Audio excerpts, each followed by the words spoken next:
In this video, we're going to use the dot product to find the equation of a plane. And we've got two pieces of information about the plane. First off, we have a point that is in the plane, and we want the plane to be perpendicular to this vector. Now I'm going to draw a sketch here of the plane, and I am not claiming at all that what you see here represents the actual orientation of the plane or anything like that. I just want to get across the idea of what's going on. So let's say we've got a point in the plane, and we happen to know that this point right here is 1, 2, 4. And we have this vector that we know is perpendicular to the plane. So there is the 3i plus 2j minus 2k. Now let's think about another point in the plane. So here's another point. We don't know what it is, so we're going to call it x, y, z. Now we can express the displacement vector that goes from the point we know to the other point in the plane, right there. And we can talk about what that vector is.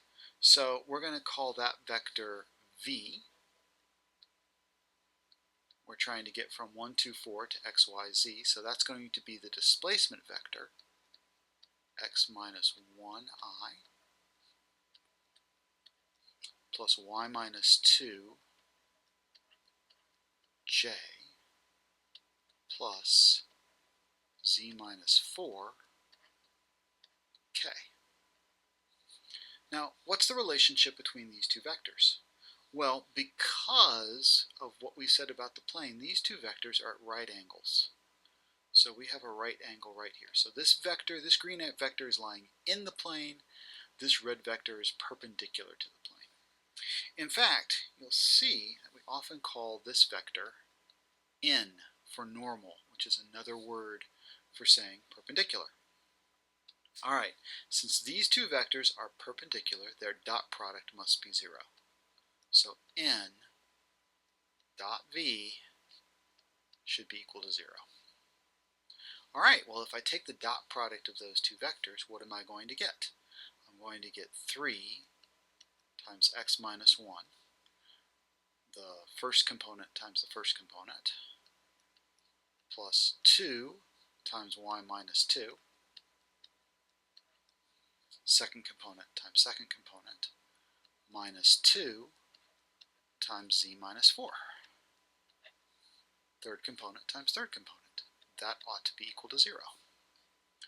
So that's going to be 3x plus 2y minus 2z. And then we got all these numbers. We got a minus 3 and a minus 4 and a positive 8 equals 0. So the final equation of our plane will be 3x plus 2y minus 2z. This all equals positive 1. We put it on the other side of the equation. We get negative 1. Cool.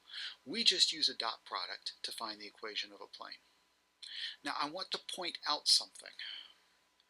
Notice that the coefficients that we have for x, y, and z are exactly the components of our normal vector. So you see those get coded up exactly. The only thing we really need to find out is what this number over here is, and that's what the actual point 1, 2, 4 helped us find. But anytime you're looking at a plane like this, if you want to say, well, what's the normal vector? You know it's 3i plus 2j minus 2k.